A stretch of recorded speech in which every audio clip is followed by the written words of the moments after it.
Հենց այս օրը 5 տարի առաջ կիրակի էր, աշխատանքի չէի։ Առավոտյան 7:15-ին քնից վեր թռա տնօրենից զանգից։ Մի նախադասություն ասաց, կռիվը սկսվել է, արի շուտ։ Ու հեռախոսս այլևս չլռեց, լուրերի վերջին տողերն էի միայն հասցնում արագ կարդալ։ Ադրբեջանական զինուժը հարձակվել է, թշնամին կրակում է, պաշտպանության բանակը դիմակայում է, հայկական հոպը ոչնչացրել է։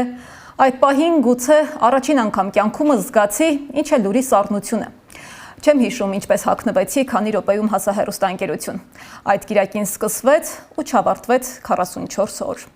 Առանց քուն ու դադարի տուն չէինք գնում։ Ամբողջ խմբագրությունն էր ապրում նույն ռիթմով։ Հաղորդավար, խմբագիր, օպերատոր, մոնտաժող, ռեժիսոր։ Մենք էլ տեղեկատվական դաշտում էինք պատերազմում թշնամու հետ։ Խմբագրություն էին հասնում տարբեր կադրեր, արյունոտ ձեռքեր, կիսատ մարմիններ, վառված դիակներ, իսկ լրագրողը պարտավոր է պարզապես սեղմել play ու բլյուր դնել այդ կադրերի վրա։ Դաժան կադրերն արգելված են եթերում։ Ու րոպեներ անց էլ հայտնվել եթերում սառը դեմքով ու չդողացող ձայնով լրահոս կարդալ, զոհերի թիվ ու անուններ ասել։